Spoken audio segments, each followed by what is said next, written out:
Hi, Mel Mitchell with Drive Influence, and today I'm going to teach you some tips on how to influence your manager. Now, this is not going to be how to do the Jedi mind trick because that just won't be right, but I am going to teach you a couple things on how to influence your manager. Stephen Covey says, seek first to understand, then to be understood. I believe if you take time to understand those you work with, your ability to influence will increase, and as your leadership skills grow, so will your career. So some of you might say, hey, I've tried to influence my manager, I've tried to understand my manager, and it just doesn't work. But guess what? The challenges you have, same ones I've had before, and many of the other folks that I've coached over the years.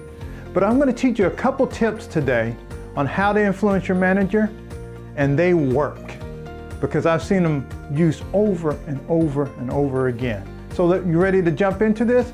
So first, let's start with understanding the mind of your manager.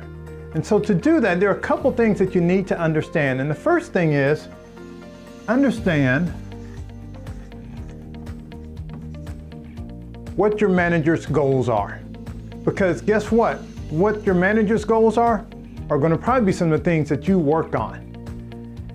The other part is, that's going to drive a lot of your manager's behavior. Because if they start missing their goals, they're going to probably get a little stressed out. So understand what their primary goals are. The second thing I want you to understand is your manager's manager, right? So your manager's manager is putting pressure on them to do things. And again, as that pressure increases on your manager, so will it also on you. So understand some of the things that your manager might be being asked to do by their manager. The third item that you really need to know, and this is highly important, what your manager dislikes. Because you need to find that out and never, ever do it. Don't do what your manager dislikes because it probably just won't turn out that good for you, all right? So, top three things: understand their goals, your manager's manager, and what they dislike. The second item, major point is, I want you to understand your manager's communication style. And again, guess what? There's three items that go along with that. There's the what, the how, and the why. So your manager is going to communicate with you, your team, on a consistent basis, and it's going to probably be the same item over and over, right? So several of the key points are going to probably communicate. So understand what those items are. Also, gain an understanding of how they communicate. What's their communication style? Is it mostly through email? Is it face-to-face? Is it using, text messages? Or is it say, hey, go look at our website? But understand how they communicate. And the third part is why. Really understand why they're communicating what they are, okay? So the what, the how, and the why, you need to understand those things. The third area is how they lead themselves, or their leadership styles just overall. And so guess what? You got three items there too. And so there's how they lead themselves, others, and their style.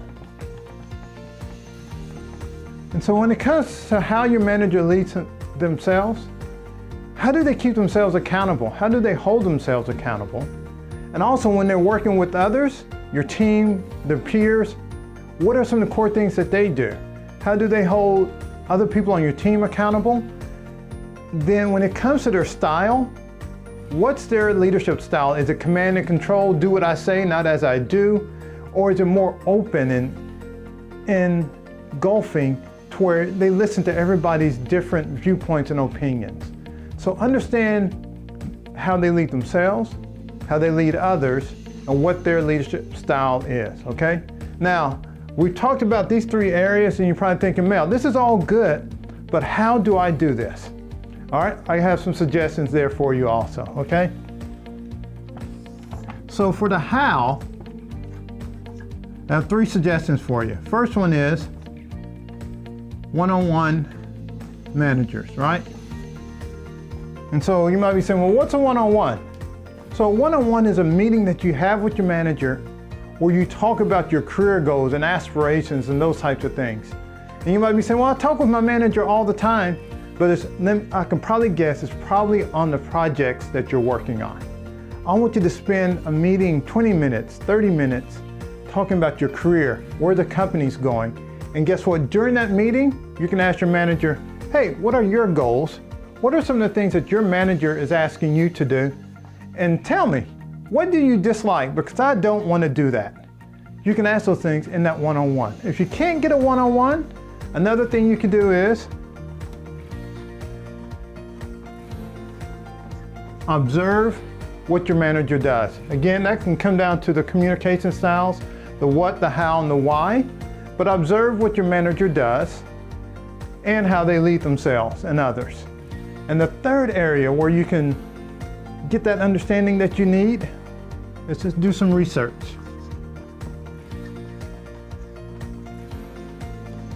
Now, research on the goals of the company. Look up different items, maybe go to the company website, talk to your HR person, but research what are some of the main things that the company is doing, where they're going, and understand how you contribute to helping the company be successful, all right? So I know I've outlined a bunch of different things, right? Understanding the mind, how your manager communicates, how they lead, and giving you some tips on how to do it. So I encourage you to get out, take some action towards understanding your manager, but I also want to hear back from you. On our page, give us some comments, give us some suggestions, some tips, tell us what's working well for you, and so therefore we can help everybody that's watching these videos. Again, my name's Mel Mitchell, I'm with Drive Influence. Have a great day. Thanks.